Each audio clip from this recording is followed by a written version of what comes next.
got to be setting up right. Get himself, get the sleepy voice out. Only got a half hour, so I'm sure he's up watching. Hi, Jay. Well, if you got to get the sleepy voice out, he should have been up at 5 o'clock doing that. Nah, you little gargle, you're good. No, you got to get at least an hour and a half in to get it all out. Get some push-ups in, get the blood all going. that, yeah. Puffy face.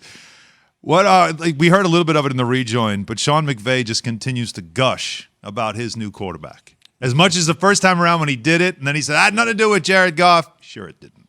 But now talking about how he's watched him a little bit now in the workouts, and boy, he's better than advertised, setting up for, again, the expectations just continue to ratchet up. So the question, of course, is about the Rams and the expectations for them with Stafford there. And I found it interesting that when you talk about pressure and who has the most pressure when it comes to teams in the NFL or players in the NFL, Damian Woody was on with us yesterday, and he said it was Stafford. Matthew Stafford is under the most pressure this year of any player. I mean, think about it, Key. This is a guy, quite honestly, that hasn't won anything in the National Football League. He's put up stats. There's no question about that. But he hasn't won anything in the National Football League.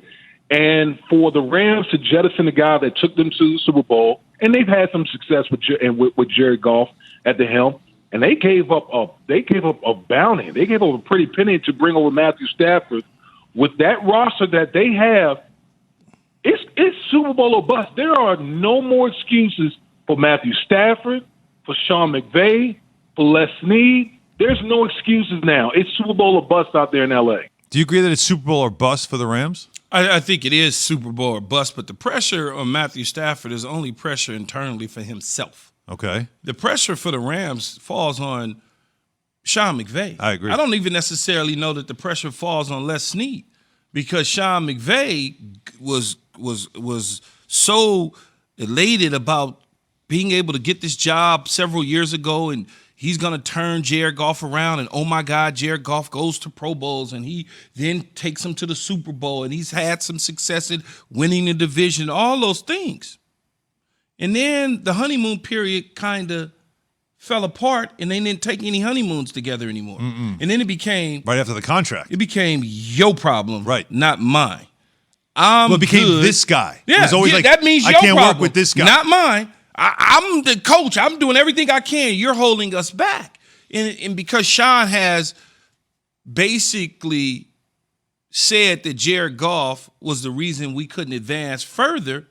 And now he goes out there like Damon Woody says, and he decides that he wants to, along with Les Snead, to go out and get a Matthew Stafford, who they think can run their offense, which, by the way, he was running pretty good, at least from my eyes and what I've seen in the past. Now, I don't know all the little details of where he should have thrown the ball versus where he didn't throw the ball, or if he was supposed to hand it off this way and didn't do it that way, or there was a lot of run checks and boiled over last year. I don't know all that, but my eyes tell me he did a pretty decent job with the Rams. And then you get rid of him, you give up all the draft capital in the world to go get a guy that you think is the answer based on what he was able to do and not do in Detroit. He was able to throw for 1 million yards.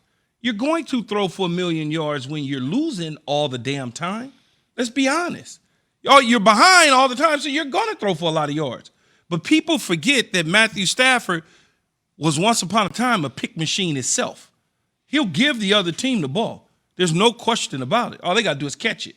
So you got rid of a guy who's a turnover machine for another guy who essentially is a turnover machine. But Stafford never had a complete roster like this. I'm so tired. I'm tired of that, though, man. Yeah? I'm tired of people saying somebody didn't have a complete roster. So you go through He's got a defense that you go should through be... your entire whole career, and nothing was ever right for you. He played for the Detroit Lions. It doesn't matter. That ain't what I'm asking you.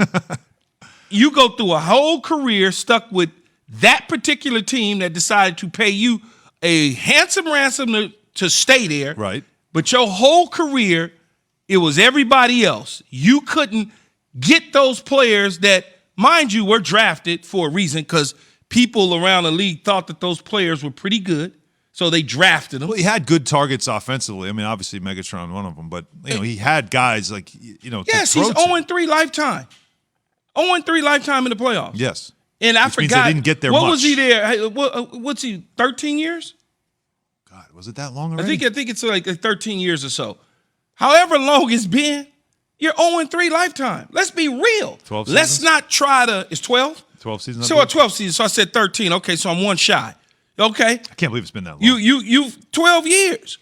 12 years. You don't say that about other people that sit in places for 12 years. If you're gonna be fair about it, be fair.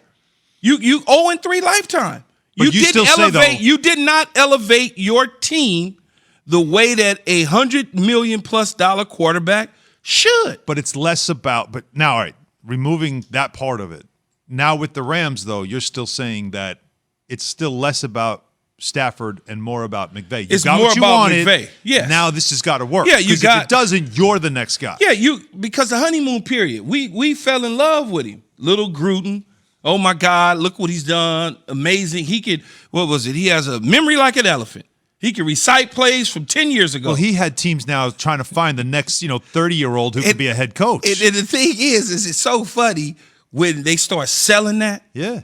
Photographic memory. He remembers everything. I'm like, man, if you asked any coach in the National Football League what play they ran on this particular day in this time and why they did it, damn near all of them could tell you. Mm-hmm. If you ask me, and I ain't a coach, hey, Key, why did y'all do this on this time? Do you remember what this play is?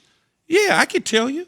We did it because of this. This is the reason why. This is what the coaches were thinking. And I've been out of the league 20 years. But when you sell something Right. to the fans and to their peers, you become a target when you don't live up to those expectations. But what happens to Boy Wonder, genius, Yeah. the greatest Well, that's coach the point. offensively? You start doing that, I got to tell people I don't ever want you to call me. If I ever become a coach, don't call me a genius. I'll never be a coach, but that's the worst thing for a coach. Oh, he's really smart. He's such a genius. And then when that genius label starts to go away, people start to look at you and go, Well, that sets that bar. Like anything, like any young player, it becomes, okay, great player. Now they got to win a championship. Same thing with a coach like this. It's all that stuff. It becomes, all right, now win a championship. Now he gets to a Super Bowl, and you feel like, all right, he got there. Now the next thing is to get there again and win a championship. He reaches a point, though. He may never get him back. and Goff, it seemed like they were like that perfect pair. They got along great. And They then gave you him looked around the league and said, $100+ what other million. teams have that?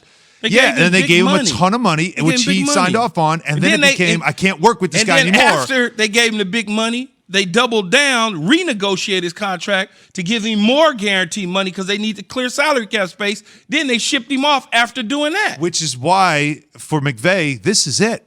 Because now we gave up, not only did we Well, it's not give up this a is- huge it's not contract, this is now it. we gave up assets to get another quarterback that you say, I need this guy instead. And if this doesn't work, It won't it's be over. this is it. He's not going to get fired. It's just people that shine that was on shine for the last 2.5, 3 years is going away.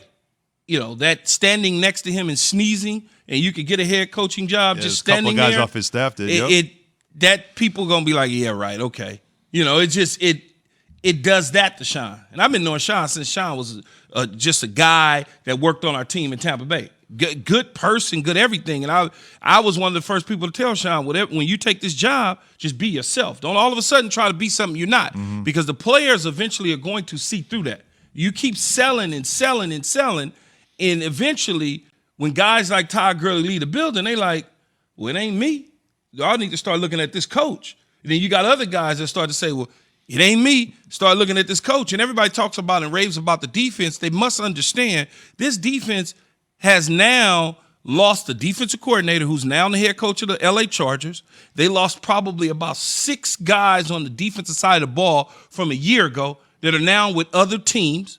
So it's like this defense isn't the same defense as a year ago. There's different bodies now. It'll also- with a new defensive coordinator in Raheem Morris. It'll be very interesting to see also how Goff plays now in Detroit, and if he. It'll be ball control in Detroit. Maybe, but the point is that if he really falls off, then maybe McVay saw something. But if he won't- doesn't, he won't fall off. Right. He'll just be whatever he was, and then people will say he's a solid quarterback. still worth watching though. Dan Graziano has been listening and joins us right now on the Goodyear Hotline. Dan, good morning.